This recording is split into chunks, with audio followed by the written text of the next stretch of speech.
Hello and welcome, ladies and gentlemen, to a brand new episode of your weekday program, The Daily Debate, here on Nile TV International. I'm your host for tonight, Nancy Sarah Barakat. Up for discussion this evening, we're going to be taking a look at the latest developments surrounding the Middle East. During the first half hour, we'll be discussing France's special envoy for the Middle East Peace Initiative's visit to Cairo. Pierre Vimont was in Cairo late last week and met with Foreign Minister Sameh Shoukry. A ministry statement said that Shoukry had explained Egypt's vision to encourage both Israel and the Palestinians to resume peace talks.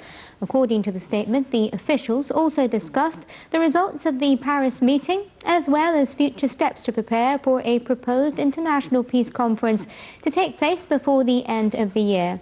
Are there hopes for the Paris Peace Initiative? What role can Egypt play in bringing peace in the Middle East? And what concessions will both parties have to make in order for peace to be attainable?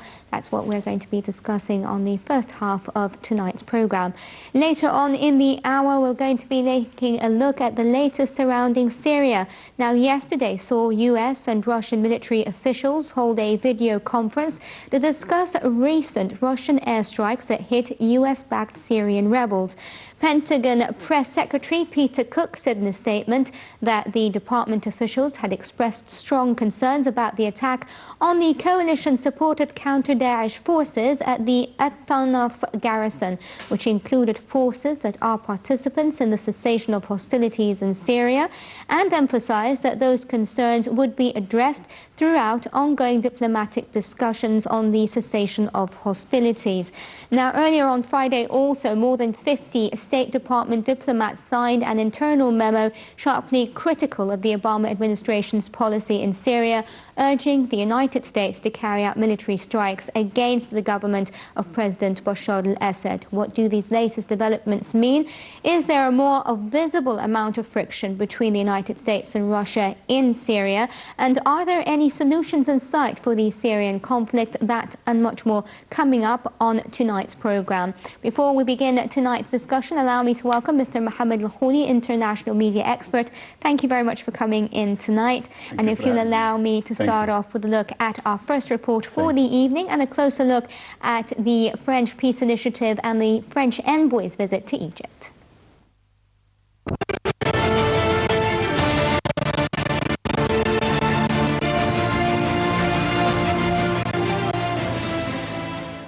A senior French envoy held talks in Egypt on his country's bid to organize an international conference later this year to revive the moribund Palestinian-Israeli peace process. Negotiations between Israel and the Palestinians have been at stalemate since the U.S.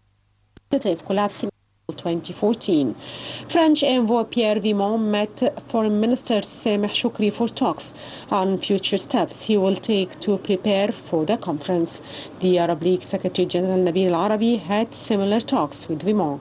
During their meeting, Al-Arabi renewed the Arab support for the French initiative, which aims to end the Israeli occupation of the Palestinian territories, but said that the initiative lacks a time frame and mechanisms to be implemented.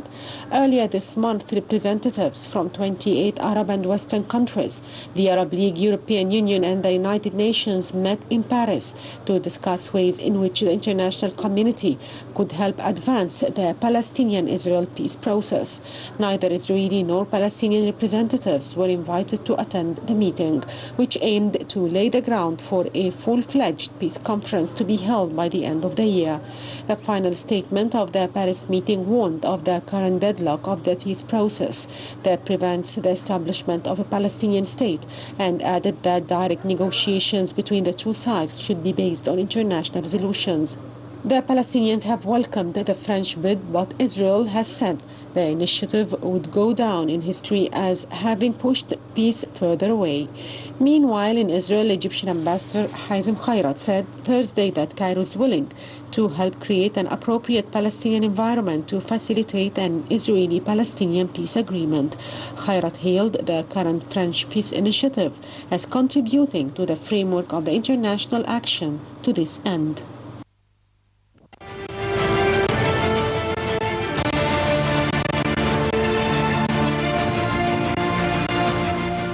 back Mr. Mohamed, let me start off by asking you about how you rated, what were your overall impressions of the French envoy's visit to Egypt? First of all, let me tell you that when I heard President Sisi, before even the French initiative was announced, I was so comfortable, relatively speaking, being an Arab nationalist and an observer of the pan-Arab affairs. President Sisi tried to, called for resumption of the talks between the Palestinians and the Israelis.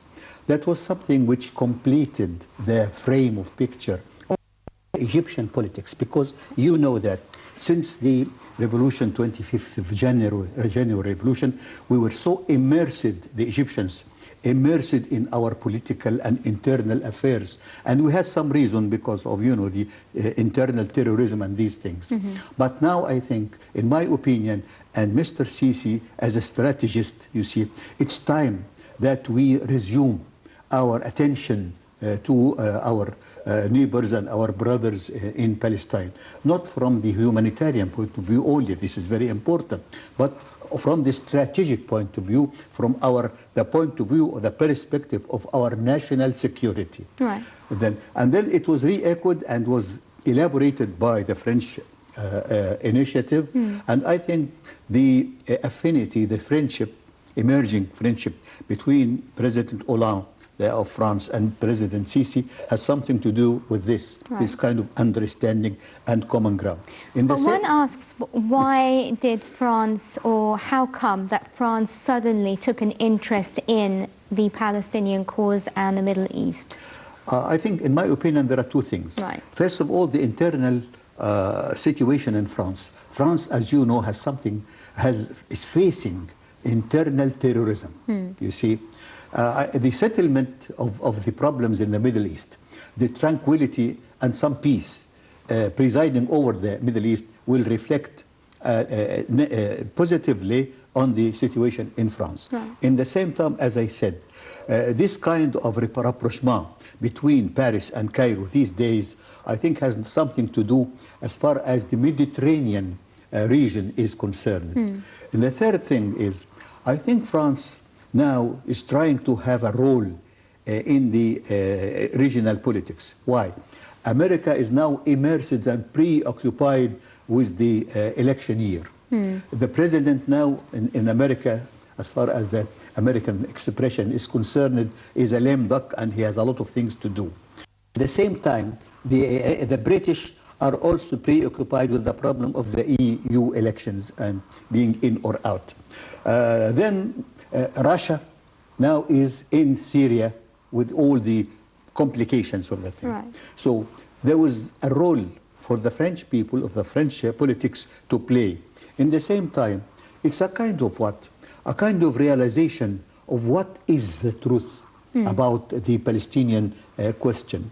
In the same time, I think the Palestinians have got the admiration of some quarters all over the world, being the French among them, because of their steadfast situations vis-a-vis what's going on in Israel now. Right. In particular, after the appointment of a new defense minister, who is a kind of, let's say, a very militant person, and his appointment is a symbol that there will be much more problems with the Palestinians in the It's interesting that you mentioned that, because while the Israeli government has completely rejected the French initiative, they also accepted, however, Egypt's proposals, and yet at the same time they also appointed a militant, if you will, as their Minister of Defense.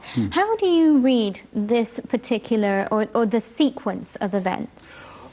Yes, I think I have to read it from the perspective of the internal politics in Israel, the party politics, the coalition politics, the Likud situation, the Prime Minister Netanyahu himself situation vis-a-vis the other people in Israel.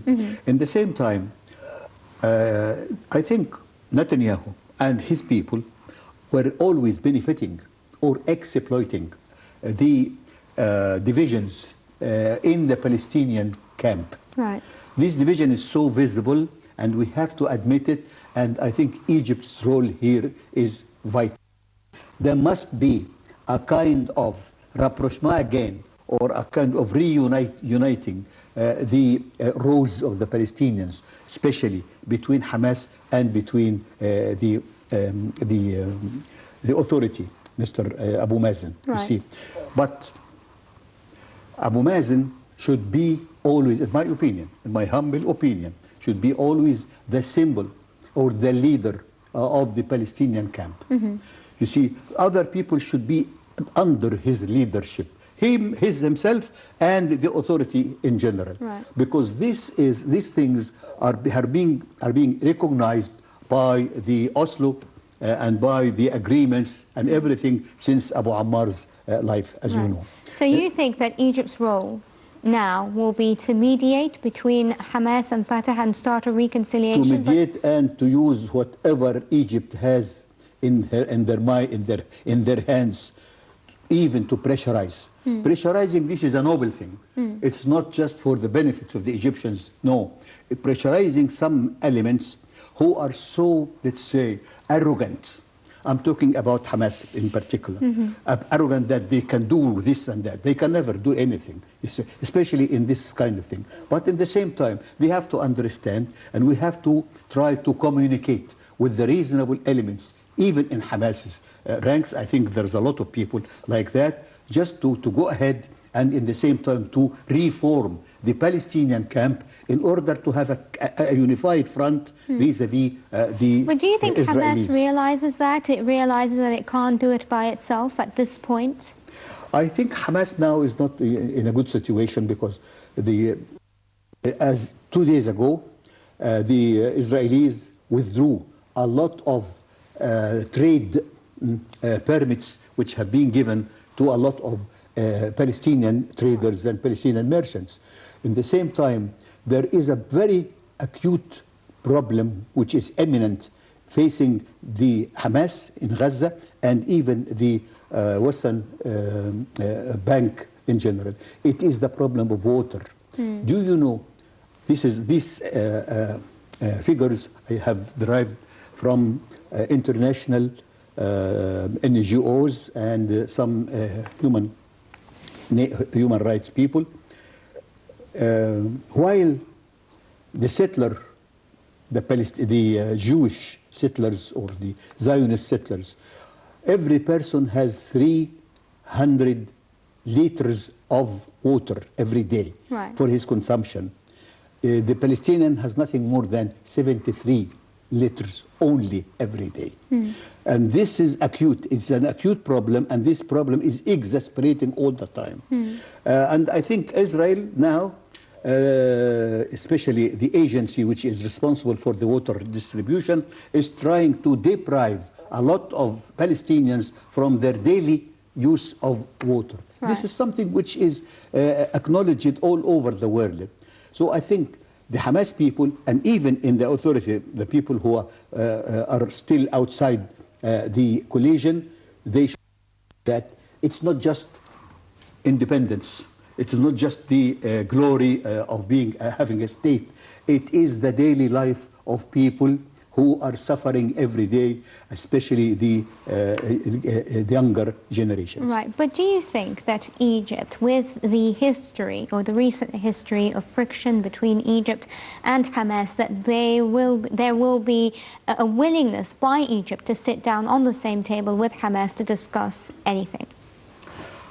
This is a very important question, and at the same time, it's a very severe question. Yes, I know, but this is the reality of life.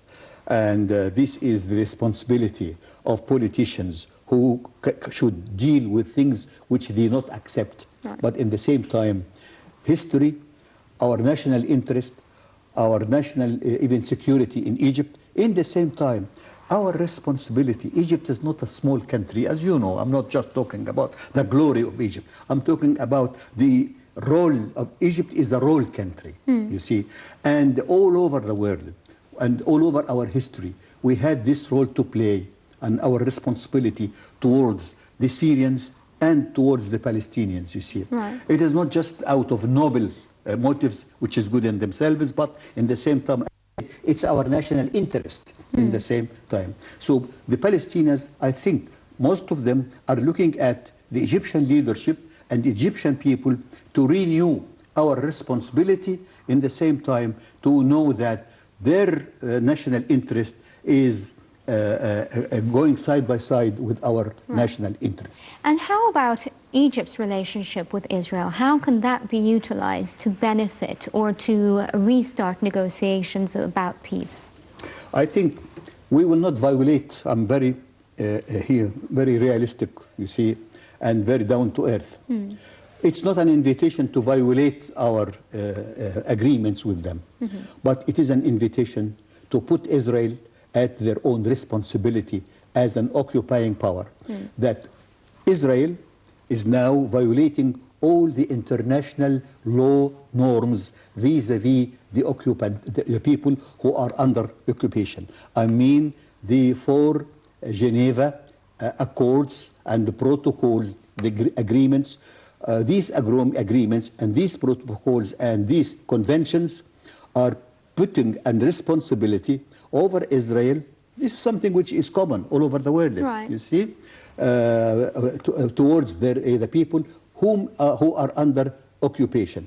And the people under occupation, by the way, are not demanding the expulsion of the Jews or of the Israelis. They are just demanding, I'll use the word modestly speaking, the minimum of their rights. The minimum is their own state. Right. You see, a Palestinian state bordering Israel, side by Israel, having good relations, hopefully, with the state of Israel, and in the same time catering for its own people. You see, that's very modest.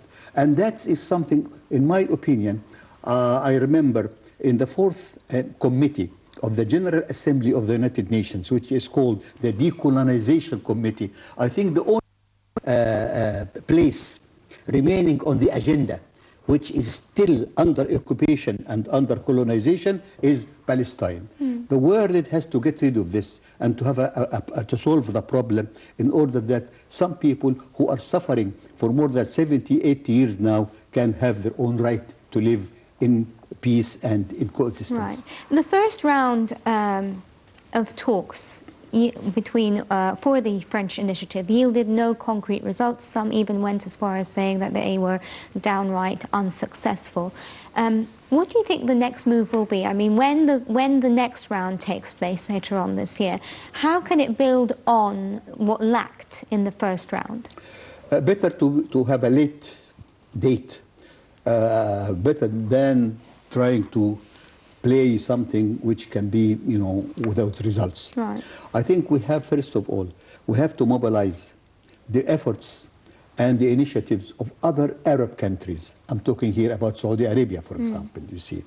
In the same time, I think things will not succeed unless we have a kind of a solution, a healthy solution in Syria itself, you see, very important.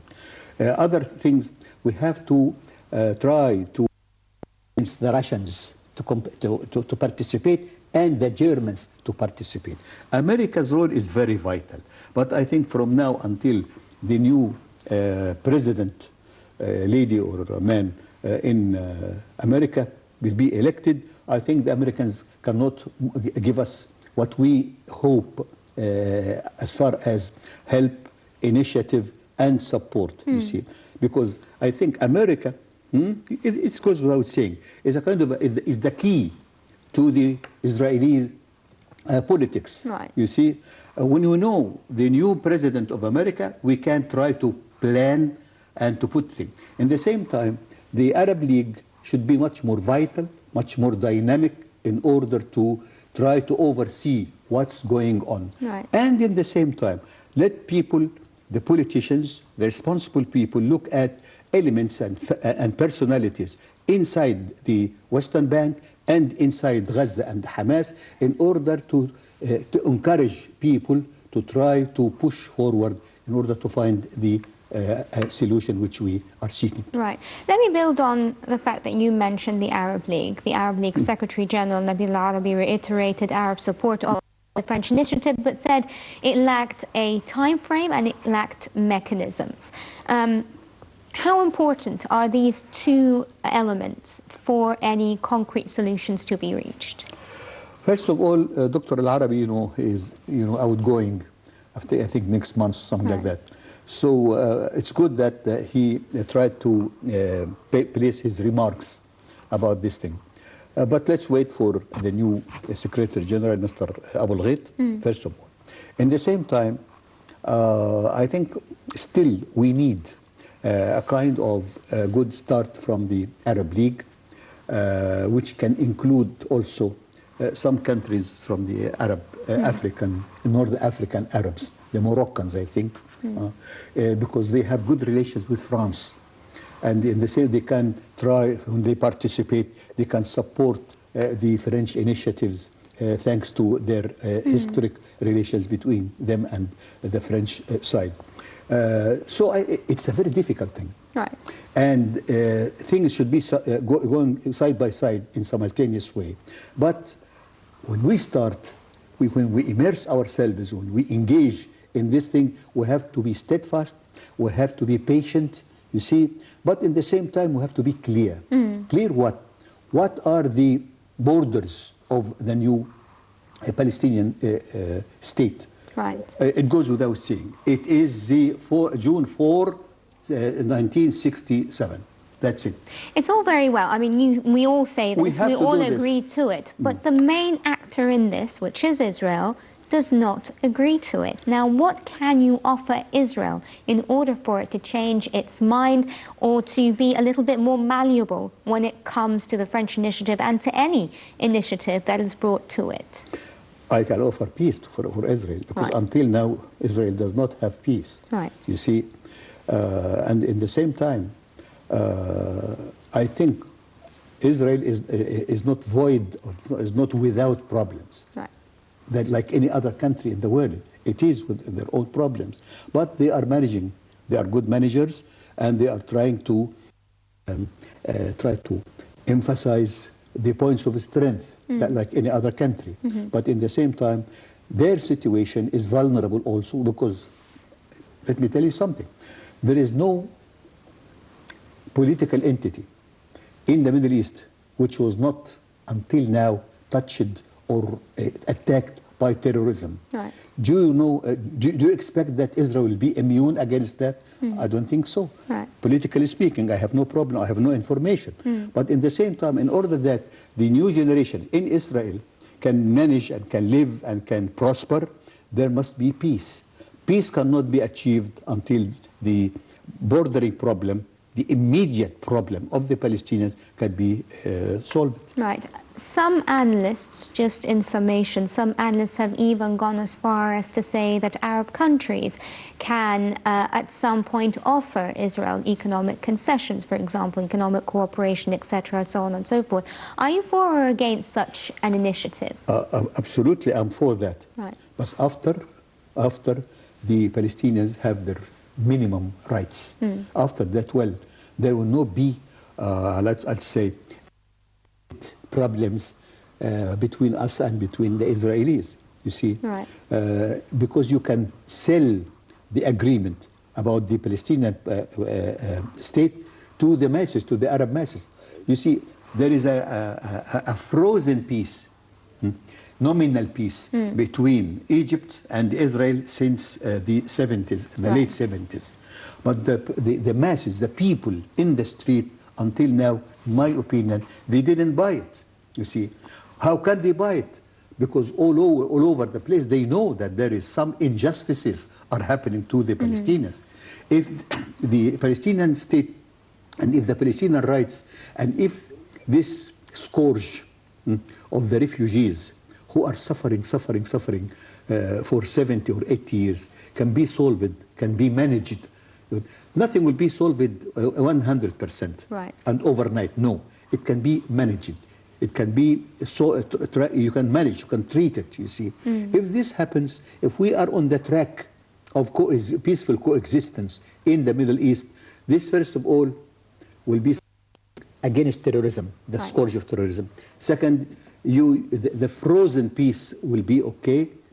And I think the Arab masses will try to understand and assimilate what peace is, even with the Israelis. Okay, I thank you very much, Mr. Mohamed Kholy, international media expert, for your time and for your insights. Thank you very much. Ladies and gentlemen, before we start tonight's second segment, let's take a look at the following report and the recent developments with regards to Syria, and then we'll be back to discuss that. Stay with us.